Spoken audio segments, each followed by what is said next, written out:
지난주에 실타의 강의를 위해서 기도해 주셔서 감사합니다. 시간이 가면 갈수록 성도님들의 기도가 참 필요합니다. 절실히 필요합니다. 기도 없이 어떤 것이 이루어질 수 없다는 것을 알지만 종종 그 기도의 권능, 기도의 힘을 생각지 않는 경우가 있는데 바울 사도도 그렇게 능력 있는 분이었음에도 불구하고 물론 하나님의 은혜로 말미암아서 하나님 주시는 은혜로 말미암아 주어진 것입니다만 성도들의 기도를 요청하고 자기 자신의 연약함을 고백했던 것을 생각하면 더 말할 필요도 없습니다.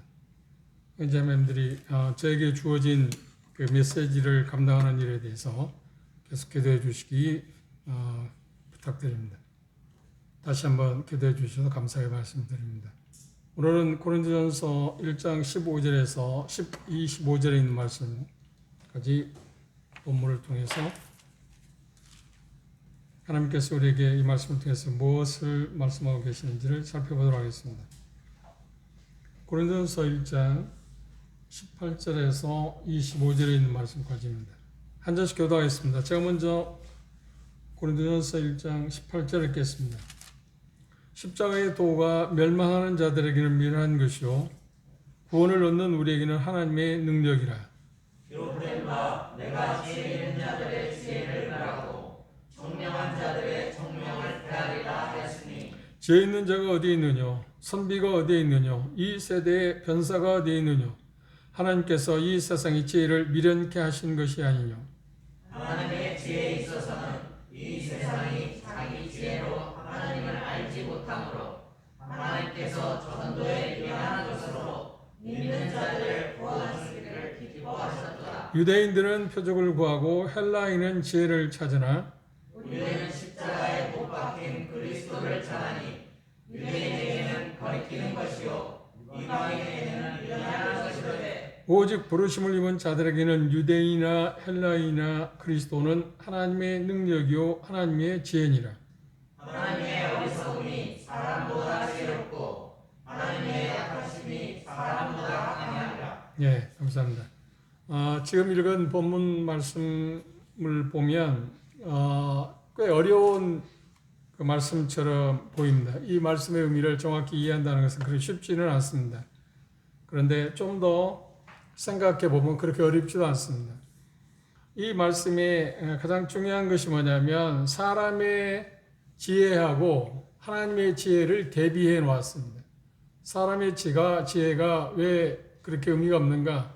왜 하나님의 지혜가 그렇게 중요한가 하는 것을 대비시켜서 지금 이 본문에서는 말씀하고 계십니다. 그런데 바울 사도가 고린도에 도착했을 때 그 도시에 그리고 또 고린도 교회는 이미 이 서신을 쓸 때 그 고린도의 편만하에 있는 어떤 철학, 헬라 도시였기 때문에 철학이 지배하고 있는 것을 목격했습니다. 근데 고린도에 도착했을 때 벌써 그것들을 바울 사도는 감지했을 것이고 그럼에도 불구하고 그곳에 가서 바울 사도는 18절에 있는 것처럼 나는 그들이 생각할 때 대단히 어리석게 생각하고 미련하게 생각할지 모르지만 십자가의 도를 전할 수밖에 없었다. 왜냐하면 그것이 구원을 얻는 유일한 방법이기 때문이다. 그 다른 어떤 것도 사람을 구원할 수 있는 힘이 없다. 이 세상에 어떤 지혜로 구원을 얻을 수 있을까? 그것은 오직 십자가의 도밖에 없다고 하는 것을 알고 그것을 전했다고 하는 이야기를 하고 있습니다. 그런데 이 철학에 대한 부분이 이미 그 신약 초대교회에 편만하게 있었다고 하는 것을 우리가 생각할 수 있습니다. 특히 골로새 교회 이걸로서로 인해서 많은 어려움이 있었다고 하는 것을 바울 사도는 알고 그것을 편지로 쓴 일이 있습니다. 골로새서 2장 한번 8절을 참조해 볼까요? 골로새서 2장 8절에 보시면 누가 철학과 헛된 속임수로 너희를 노력할까 주의하라. 이것이 사람의 유전과 세상 초등 학문을 조침이요 그리스도를 조침이 아니니라. 고린도에 도착했을 때 이 도시는 헬라 문화에 가득한 그런 도시였기 때문에 철학이 만연했습니다. 사도행전에 보면 우리가 이미 살펴본 일이 있습니다. 아덴이라는 도시 갔을 때 그곳 사람들은 새로이 도는 것만을 생각했다. 이게 철학이 편만했다, 만연했다고 이야기하고 있습니다. 그런데 순수한 복음을 전했음에도 불구하고 고린도 지역의 성도들에게는 이 철학이라는 것이 들어와서 그들을 혼란스럽게 했습니다. 철학에 대해서 우리는 구체적으로 다 이해할 수 없을지는 모르지만 쉽게 말하면 철학이란 뭔가, 그것은 한마디로 말하면 삶의 어떤 의미, 또 삶의 어떤 가치, 관계, 목적, 운명, 그런 모든 것을 보는 시각이 곧 인간의 자기들이 만든 자기들의 생각에서 지혜에서 나온 것이 철학이라고 하는 겁니다. 그래서 여기 사람의 어리석은 것하고 하나님의 지혜를 대비해 놓았는데, 아무리 훌륭한 철학일지라도 사람에게서 나온 것이기 때문에 하나님으로부터 나오는 것에 대해서 비교할 수 없다. 그런데 사람들은 하나님의 지혜보다는 사람들의 지혜를 더 귀중하게 생각하고 그것에 가치 있다고 생각하고 그것만이 어떤 일을 행사할 수 있다고 그렇게 생각합니다. 그런데 바울 사도는 이 말씀에서 가장 궁극적으로 표현하고 싶은 게 뭐냐면, 인간에 있어서 가장 큰 문제가 뭘까?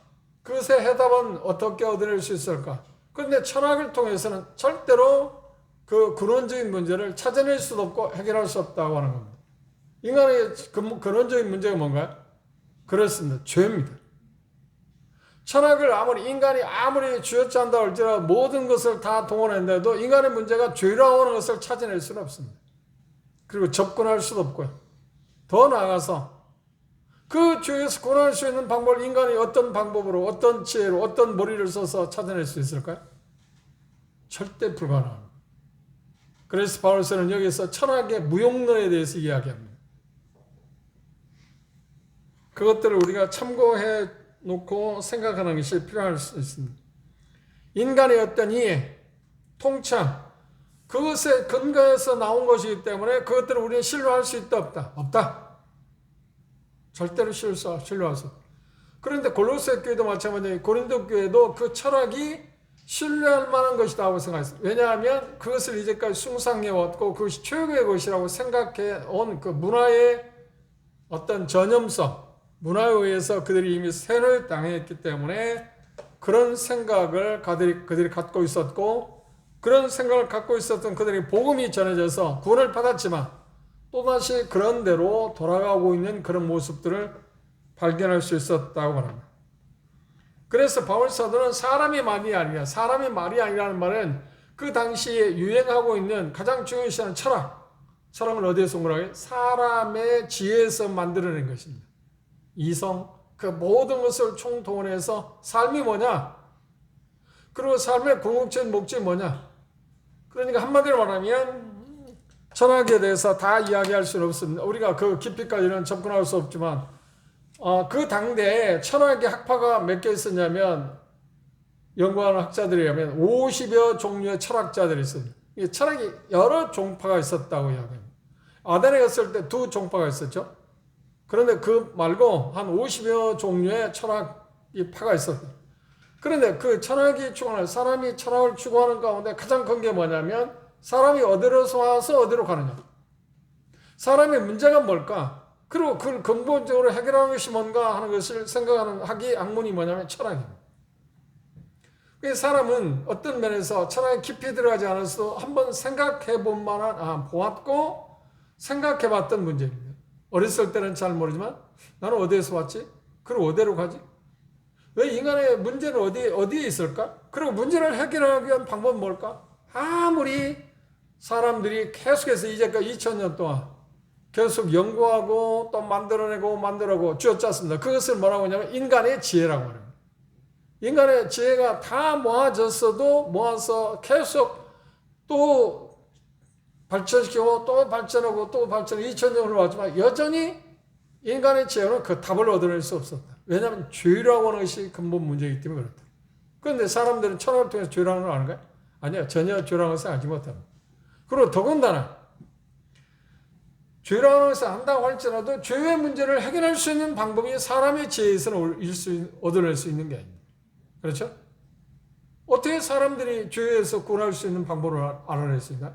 어떤 그런 자원이 있나요? 그런 힘이 있나요? 아니지. 왜? 자기들 자신들이 죄인데 죄에 빠진 사람들 어떻게 죄 문제를 해결할 수 있나요? 죄에서 구원할 수 있는 방법을 찾아낼 수 있나요? 전혀 불가능하다. 그런데 바울사님이 본문에서 말하는데 하나님만이 그 답이다. 그리고 더 구체적으로 말하면 예수 그리스도의 십자가밖에 없다. 그게 답이라고 지금 이야기하고 있습니다. 이것이 이 본문에서 가장 강조하는 핵심입니다. 그렇죠? 인간의 모든 문제를 사람들이 어떤 지혜로 찾아낼 수도 없었고 거기에 이르를 수도 없었다. 이유가 뭐라고요? 하나님이 그 지혜를 쉽게 표현하면 파기하게 했기 때문이라고 하는 이야기를 하고 있습니다. 사람의 지혜로는 사람이 아무리 연구하고 아무리 노력한다 할지라도 죄라는 것을 발견할 수가 없습니다. 그리고 죄가 무엇인지 이해할 수도 없습니다. 왜냐하면 죄는 곧 하나님을 거스르는 것이기 때문에 하나님을 반역한 것, 하나님을 등진 것이기 때문에 그런데 그 사람들이 어떻게 그걸 찾아낼 수 있을까요? 그걸 알 수 있을까요? 그래서 어떤 철학도 어떤 학문도 그걸 접근할 수 없고 찾아낼 수 없다는 겁니다. 그런데 사람들은 그 어떤 철학이나 그런 걸 통해서 심지어 심리학이라는 걸 통해서도 그런 인간의 어떤 안위, 안시, 평안을 우리가 추구할 수 있다고 생각하고 그걸 추구하기도 합니다. 그런데 심리학은 뭔가? 사람의 이해, 어떤 이성, 지성 그것들을 동원해서 인간의 문제를 해결할 수 있다고 생각하고 하는 학문 아닌가요? 크게 말하면 물론 심리학이 여러 각도에서 접근하는 것은 다릅니다만 그러나 그것도 역시 우리의 죄 문제를 찾아낼 수도 없고 죄 문제를 해결할 수가 없습니다. 그러니까 근원적인 문제를 해결하지 못하는데 부수적인 문제를 해결한다 해서 근원적인 문제가 해결될까요? 그거 가능하지 않습니다. 지금은 그렇지 않을 겁니다. 제가 군대 생활할 때만 해도 그런 이야기들이 있었습니다. 배가 아프면 분명히 우리가 상식적으로 생각할 때 어떻게 하는가요? 그렇죠. 군대도 의무대가 있어요. 의무대 가서 진찰을 한다든지 뭐 그렇게 해서 배 아픈 문제, 근원적인 문제를 해결해야 하지 않나요? 거기에 약을 투약한다든지. 그런데 그렇게 엉뚱하다고 하는 말은 배가 아픈데 먹기름을 바른다. 배가 아픈데 배에 먹기름을 바른다고 해서 빨간 약을 바른다고 해서 해결될까요? 똑같아요. 철학도 마찬가지고 이 세상의 그 어떤 학문도 이 세상에 사람들이 어떤 모든 사람들 인류가 총동원해서 만든 지혜도 그 문제를 해결할 수 있는 게 근원적 문제를 해결할 수 없다는 겁니다. 이게 이 본문에서 이야기하고 있는 겁니다. 하나님의 지혜는 여기 보면 십자가의 도, 다시 말하면 복음의 메시지입니다. 인간의 구속을 위한 하나님의 계획과 실행 전체를 포함하고 있습니다. 따라서 이것을 거부하는 것은 어리석은 것이고 그건 곧 뭐라고요? 멸망하는 것밖에 없다. 그런데 인간의 지혜는 항상 뭐예요? 자기를 높이고 하나님을 멸시하는 게 특징입니다. 그렇죠? 자기들이 대단한 것처럼. 물론 인간의 어떤 부분에서 뭐 의술이나 그런 여러 부분에서 발전해 오고 사실은 근원적인 문제는 누구도 인간의 지혜를 갖고는 다룰 수가 없고 찾아낼 수도 없고 접근할 수도 없을 뿐만 아니라 문제 해결을 도대체가 할 수 있는 것은 절대 아닙니다. 그건 오직 하나님만이 하실 수 있는 게 아닌가? 그래서 바울사들은 고린도에 갔을 때 내가 할 수 있는 것은 복음을 전한 거다. 그리고 그렇게 표현한 2장 2절에 그렇게 표현하고 있잖아요. 2장 2절 보십시오. 내가 너희 중에서 예수 그리스도와 그의 십자가에 못 박힌 이외에는 아무것도 알지 아니하기로 작정했다. 왜요? 그것만이 인간의 근본적인 문제를 해결하니까. 복음만이. 그게 얼마나 이게 지혜로운 것입니까? 그것을 2장 이 본문에서 뭐라고 하냐? 1장 본문에서 하나님의 지혜라고 말합니다. 하나님의 지혜. 하나님의 지혜는 한마디로 말하면 뭐라고요? 복음, 곧 그리스도다. 복음만이 인간의 근본적인 문제를 찾아내기도 하고 그리고 그분만이 인간의 근본 문제를 해결할 수 있다. 그것을 말해 구원한다. 라고 하는 표현을 썼습니다. 십자가의 도의 유대성에 대해서 이렇게 이해하고 있습니다. 인간의 지혜는 십자가를 이해할 수 없습니다. 그렇죠? 그 신뢰를 우리가 한번 찾아볼까요? 3년 동안이나 3년은 다 안 되지만 주님을 만나서 주님을 예수 그리스도를 주님으로 모시고 메시아로 믿고 따랐던 제자들조차도 십자가의 도에 대해서 예수 말씀할 때 이해할 수 없어. 받아들이지 못해서. 그 신뢰가 누군가? 베드로가 그랬잖아요. 마태복음 16장 보십시오.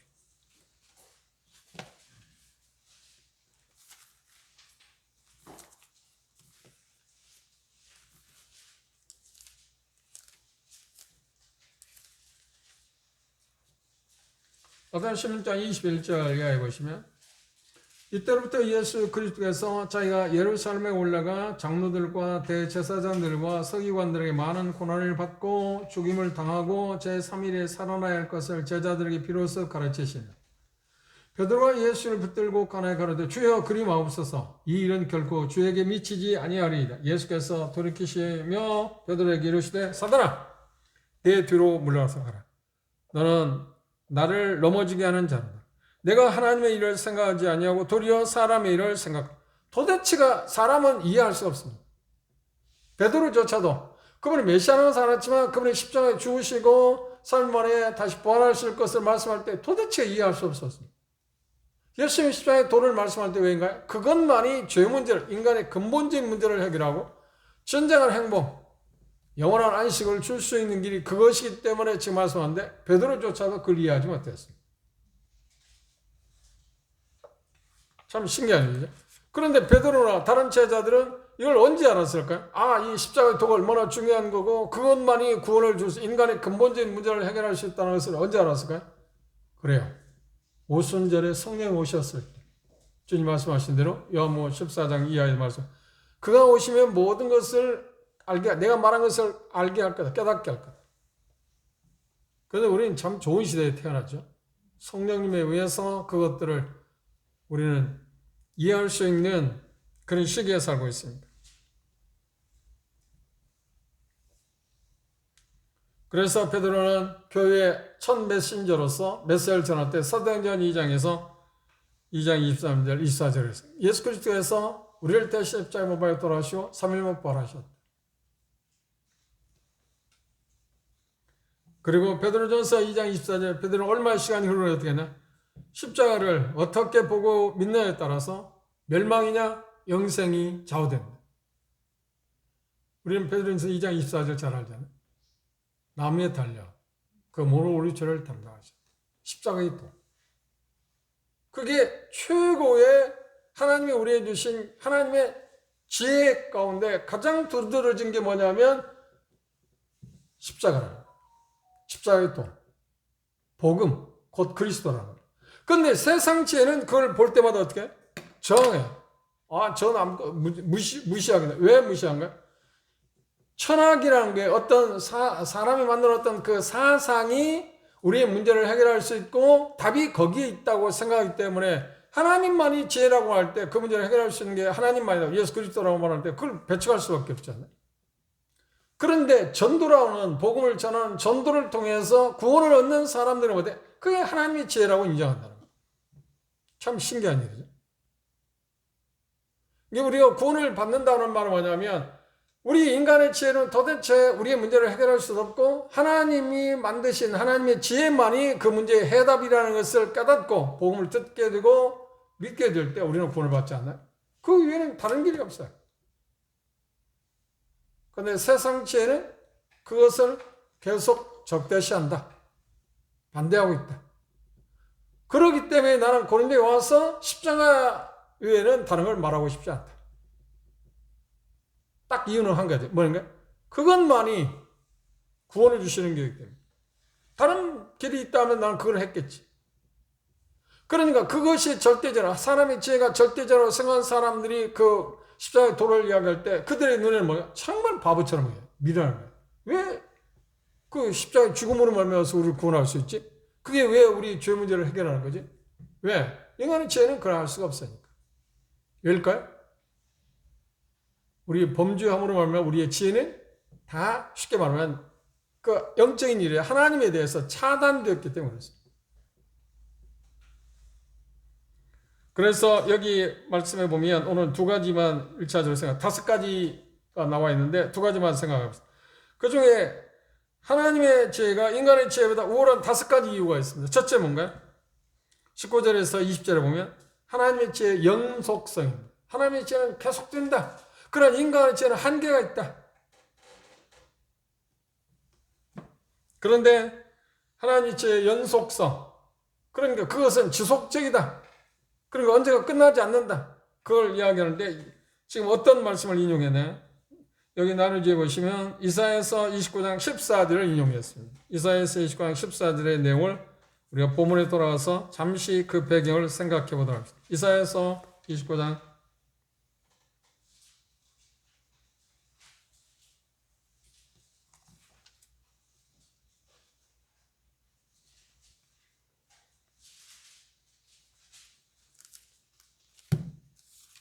14절입니다. 지금 고린도전서에서 바울 사도는 이 말씀을 인용했어. 이 말씀을 인용한 것은 뭐냐면 하나님의 지혜의 영구성, 영원하다. 그리고 인간의 지혜는 다 언젠가 무시된다. 길이가 짧다. 라고 하는 것을 지금 말하기 위해서 그랬습니다. 14절 보십시오. 그러므로 내가 이 백성 중에 기이한 일, 곧 기이하고도 가장 기이한 일을 다시 행하리니 그들 중에 지혜자의 지혜가 없어지고 명철자의 총명이 가리워지리라. 이 말씀에서 말했습니다. 하나님께서 당대에 지금 이스라엘을 통해서 유다, 남왕국 유다가 지금 누구에서 침략을 받고 있나요? 여기 말씀에 보면 실상은 정확히 이해하기 위해서는 본문이 말하고 있는 내용이 열왕기하 17장에 나와 있습니다. 역사적인 사건이 거기에 나와서 그때 당시 이야기를 지금 이야기했어요. 아수르 왕 이스라엘을 침략해서 그들을 멸망시키기 위해서 준비를 하고 있습니다. 그런데 이스라엘의 왕뿐만 아니라 이스라엘의 유능한 사람이라도 지혜를 갖고 그걸 이해할 수 있는 사람, 미리 헤아릴 수 있는 사람이 있나요? 아무도 없다. 아무도 없다. 그래서 선비가 어디 있냐, 뭐 변사가 어디 있냐, 아무리 똑똑한 사람이 있다 해도 그걸 내다볼 수 있는 사람이 있나요? 없어요. 아무도 없다. 왜? 인간의 지혜는 한계가 있기 때문에. 그러나 하나님은 그것을 사람들의 지혜가 아니고 왕이나 그 다른 사람의 힘에 의해서가 아니라 하나님의 능력에 의해서 그들을 무찌를 거다. 그래서 본문에 보면 열왕기하 17장에 보시면 이사야 30장 36절의 말씀에 보시면 18만 5천 명을 한 명의 천사를 보내서 싹 쓸어버렸어요. 그 사건을 지금 이야기하고 있습니다. 인용하고 있습니다. 그 내용을 우리가 접근할 때 그것들을 이렇게 생각해요. 그런데 그때 하나님께서 사람들의 도움을 받지 않냐고 하나님의 능력으로 그렇게 했다는 거예요. 그러니까 그 당대 수많은 지혜자들이 있었지 않아요? 그걸 해결하기 위해서 뭐 접근하는 사람 많이 있었을까? 왕도 마찬가지고. 그런데 하나님이 이사야에게 말하기를 아니야. 사람들의 지혜를 갖고 그게 가능하지 않아. 그리고 사람들의 지혜를 내가 완전히 다시 말하면 초토화시켰다. 어떤 일을 할 수 없게 만들었다. 힘을 발휘할 수 없게 만들었다. 오직 내 힘으로 하나님의 능력으로 그 문제를 해결하겠다. 그리고 앞으로도 계속 그렇게 할 거다. 그러니까 여기서 지금 바울 사도가 그걸 인용한 이유는 뭔가요? 하나님의 계획할 때 사람들의 지혜로는 도대체 그 의미가 무엇인지 알 수 없는데 하나님만이 그걸 알고 그리고 그때그때마다 사람의 도움 없이 다시 말하면 사람들이 갖고 있는 지혜나 어떤 방법 그것 무시하고 그 무시된 상태에서 하나님 스스로가 그 문제를 해결하실 거다. 그걸 통해서 뭘 이야기하는 거야? 하나님의 지혜의 우월성을 지금 이야기하고 있어요. 그런 문제가 닥칠 때 사람은 어떻게 할 수 있는 힘이 없다. 오직 하나님만이 그 문제를 해결한다. 그것의 역사적인 하나의 사건을 들어서 지금 이야기해요. 그러면 이스라엘 백성이 그 당시에 할 일은 뭡니까? 하나님의 말씀, 하나님을 신뢰하고 순종하는 것밖에 없습니다. 자기들이 어떤 지혜를 갖고 그 문제를 해결할 수가 없어요. 생각해 보세요. 아수르 사람의 수많은 그들 최대 제국이었는데 그들이 이스라엘 침략할 때 어떤 방법으로 어떤 모사가 있어야 하고 어떤 선비, 어떤 지혜를 갖고 있는 사람이 그걸 방기할 수 있냐? 막을 수 있냐? 문제를 해결할 수 있냐? 아무도 없어. 그래서 하나님께서 친히 한 명의 천사를 보내서 하루에 18만 5천을 전멸시켰어요. 그 사건을 지금 이야기하고 있어요. 자, 봐라. 당시 그런 문제가 있을 때 인간의 힘으로는 어떤 아무리 지혜를 갖고 변사, 뭐 출중한 사람, 그러니까 당대 이제 고대사에 보면 우리 뭐 삼국지나 뭐 그런 뭐 모사들이 있었잖아요. 그렇죠? 제갈량을 당할 수 없다고 그랬잖아요. 그런 모사들. 그 사람 정말 지혜로운 사람 아니었나? 그런데 그 지혜를 아무리 그보다 제갈량 아니라 몇백 배의 지혜를 가진 사람도 하나님께서 하시는 일을 당해낼 수가 없다는 거예요. 그러니까 인간이 도대체가 감당할 수 없는 일을 하나님이 하신다. 그것을 통해서 하나님의 피해가 얼마나 위대하냐 하는 것을 지금 설명하고 있습니다. 인간의 지혜는 믿을 수 없다. 왜 믿을 수 없다고요?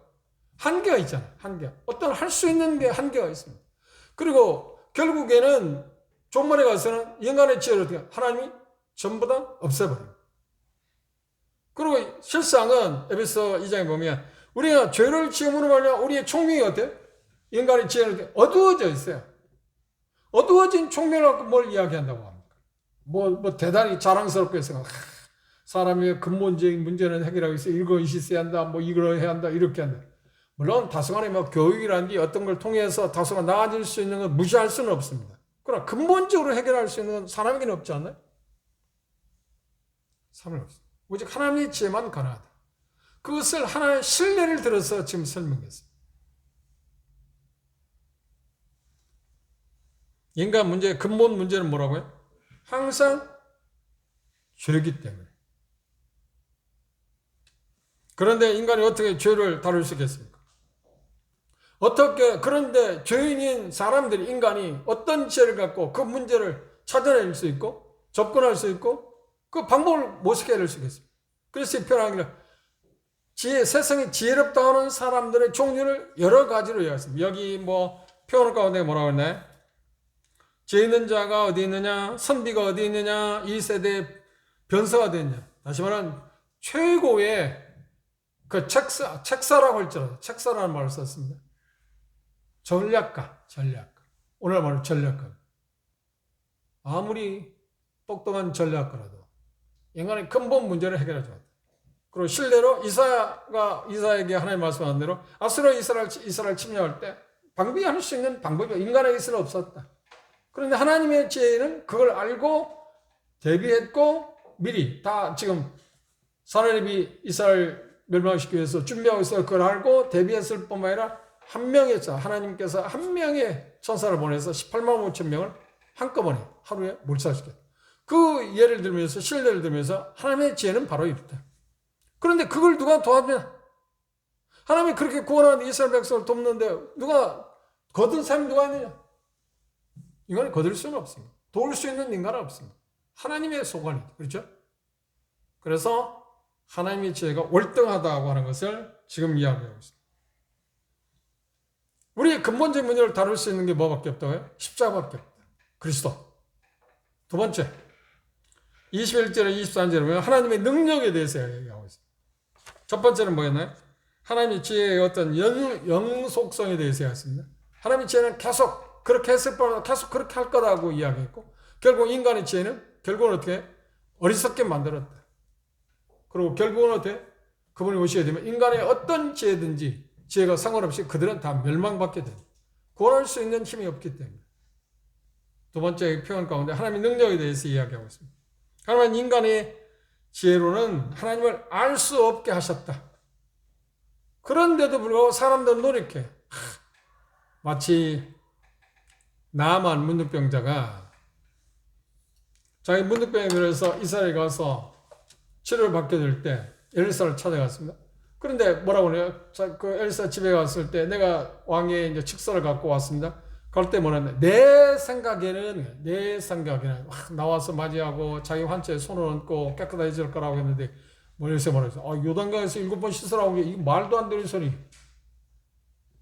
그리고 돌아가 그랬잖아요. 그리고 자기네는 훨씬 요단강보다 크고 깨끗하고 좋은 강이 있는데 왜 이 요단강 더럽고 좁은 그런 강에서 7번 목욕하고 나오느냐. 그런데 그 장군의 참모들이 좋은 사람이에요. 뭐라고? 아니, 한번 생각해 보십시오. 그 선지자가 그보다 더 훨씬 어려운 일을 하나도 해야 합니까? 해야 하지 않나? 그렇죠. 그런데 그렇게 쉬운 일을 하는데 왜 못합니까? 그래서 가서 요단강에서 7번 목욕하고 나니까 어린아이 먹은 거죠. 그런데 그가 처음 들을 때 내 생각이야. 항상 인간의 생각을, 자기 생각을 해요. 하나님 앞에서 자기 생각이 이미 무뎌졌다. 아니, 무뎌진 게 완전히 초토화되었다는 것을 멸해졌다. 그것이 어떤 기능을 발휘할 수 없다는 것을 하나님이 말씀하셨는데 보고 여전히 무용지물인 그걸 갖고 하나님하고 대항하려고 한다. 그게 인간의 죄악성입니다. 참 이상하지 않아요? 우리는 구원받은 이후에도 우리의 경험, 물론 필요할 때도 있습니다. 그것이 마치 그것들이 하나님이 우리에게 주어진 것, 하나님이 우리에게 주시는 것과 견줄 수 있다고 생각하나? 그런 방법을 통해서 우리가 하고 소유하고 있는 그런 걸 통해서 뭔가 성취할 수 있다고 착각하고 있잖아. 우리는 그렇게 본성적으로 그렇게 되어 있어요.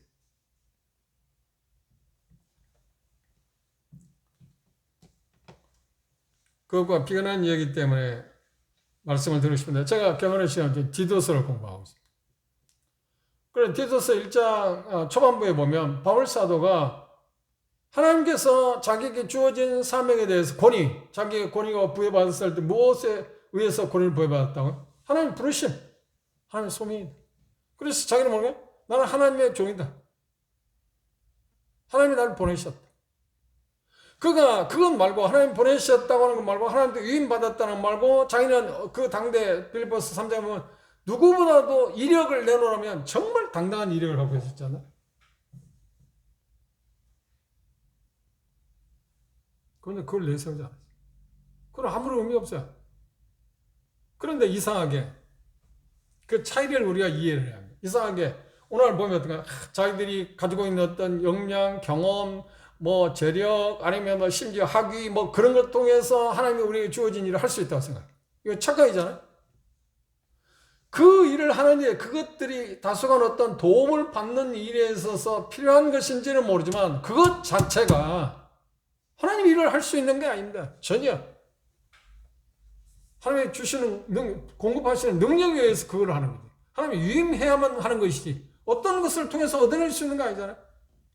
우리는 세상에 아무리 똑똑하고 아무리 많은 걸 소유하고 있을지라도, 세상에 별거 아닌 것을 다 갖고 있을지라도 하나님의 일을 하는데 우리는 부적격자예요, 모두 다. 안 그래? 그런데 그런 것들이 마치 하나님의 일을 하는 일에 있어서 이력서가 필요한 것처럼. 이게 착각이라는 거예요.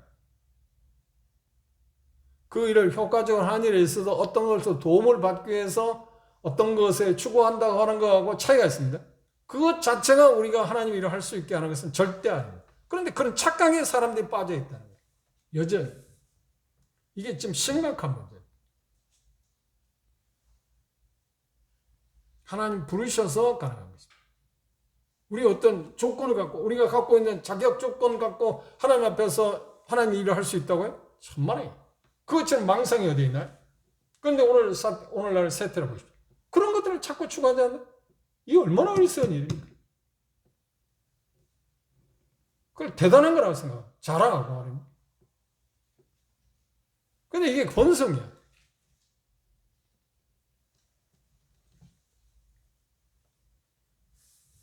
특별히 기도서를 공부하면서 제 마음껏 많은 도전을 받았어. 아, 그렇지.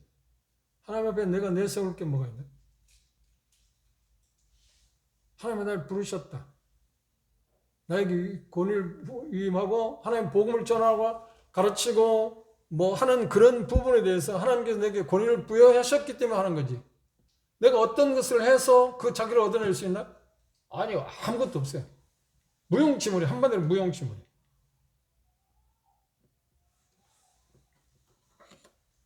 그 차이를 제가 설명해 드렸어요. 그 일을 하기 위해서 효과적으로 할 수 있기 위해서 무엇인가를 좀 도움을 받는다고 하는 것은 필요할지 모르지만 그것 자체가 마치 자기에게 뭔가 권위를 부여하는 것처럼 생각하는 것은 착각입니다. 인간 자신의 죄는 이미 파산당했습니다. 우리는 하나님의 총명에서 멀어진 사람입니다. 뭐가? 죄가. 그런데 여전히 자기들이 가지고 있는 죄를 갖고 뭔가 해보려고. 그리고 그걸 가등하다. 그러니까 얼마나 웃기는 이야기입니까?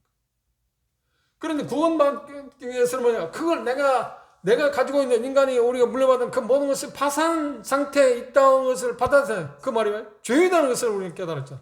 그 죄라는 말은 뭐죠? 파산당했다. 다시 말해. 그 어떤 것 갖고도 하나님 앞에 나갈 수 없다. 그게 죄라는 거 아닙니까? 깨달은 거 아닙니까? 그리고 하나님이 주시는 은혜의 십자가의 도를 우리 믿음으로 말미암아서 구원을 받았습니다. 그런데 그것이 사람들에게는 어떻다고요? 여기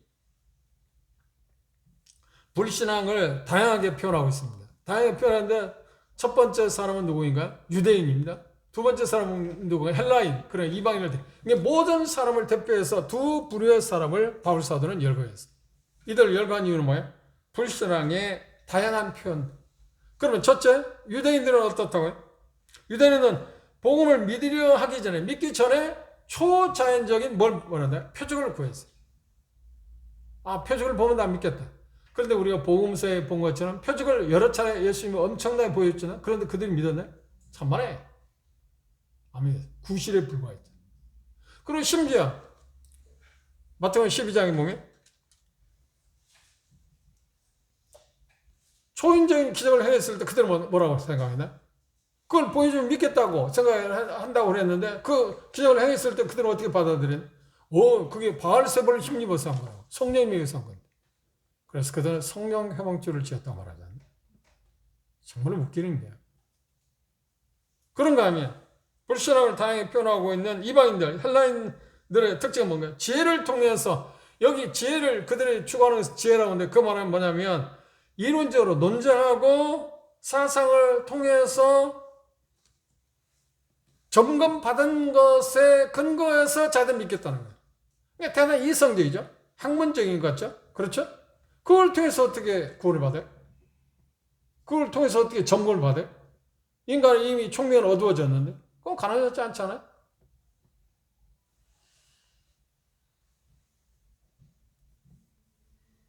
이 말은 뭐냐면 그들은 여전히 믿지 않기 위해서 여러 가지 회피하기 위해서 변명을 대고 있다.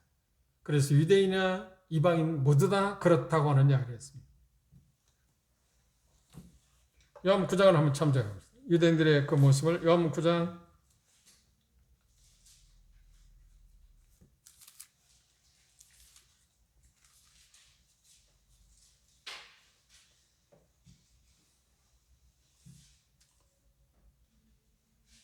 '날 때부터 소경의 삶을 치유했습니다.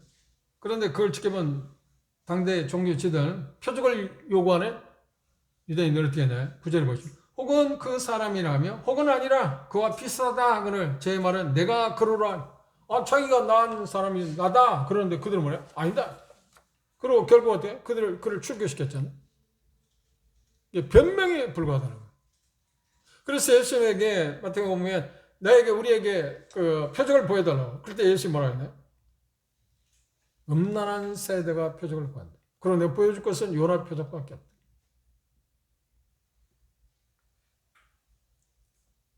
바울은 십자가에 달려 돌아가신 그리스도만이 유일하게 참된 표적이고 유일하게 참된 지혜이기 때문에 이것만을 나는 전한다. 나는 이것만을 전한다. 근본적인 문제 해결은 복음밖에 없으니까. 그거 얼마나 지혜로운 것인가요? 얼마나 합당한 것인가요? 바울사님 본문을 통해서 말하는 것은 사람들이 만든 어떤 개혁, 사람들이 만든 어떤 지혜, 어떤 여러 가지 방책들이 있는데 그것들하고 철학이든 심리학이든 그 모든 다 봉헌할지라도 인간의 근본적인 문제가 죄인데 그걸 찾아낼 수도 없고 발견할 수도 없고 죄 때문에 그 문제가 온다고 생각하는 사람 누가 있나요? 철학하는 사람들이 인간의 근본적인 문제가 죄라고 말하는 사람 들어봤나요?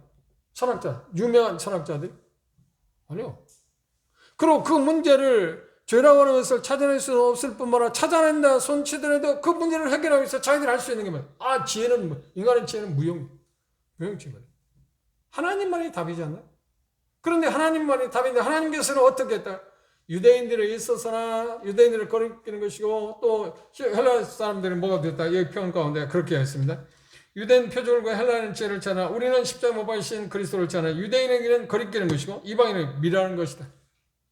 그럼에도 불구하고 십자가 못 박이신 예수 그리스도 그분이 답이다. 왜요? 죄 문제를 해결할 수 있는 유일한 분이 곧 그분이기 때문에. 결론적으로 오늘 두 가지 이야기했습니다. 하나님의 지혜가 얼마나 우월한가? 인간의 지혜는 얼마나 무용지물인가? 첫 번째 뭐였나요? 하나님의 지혜의 영구성. 인간의 지혜를 하나님께서 무용지물을 만들었다. 쓸모없게 만들었다. 그리고 하나님의 능력에 있어서 인간의 지혜가 할 수 없는 일을 하신다. 그렇죠? 그게 뭐 어떻게? 복음이란 예수 그리스도의 십자가의 전도를 통해서 하나님이 그 일을 하십니다. 구원은 철학이나 지적 이해나 인간의 지혜를 통해 오는 것이 아니라 믿음을 통해서만 옵니다. 인간을 구원할 수 있는 생각은 인간은 구원할 수 있는 방법도 모색할 수도 없고 만들어낼 수도 없고 구원할 수도 없다. 오직 구원은 하나님의 지혜의 산물이다. 그렇죠? 이 본문에서 지금 바울 사도가 대비하는 거 뭐라고? 인간의 지혜하고 하나님의 지혜를 대비시켜놨죠.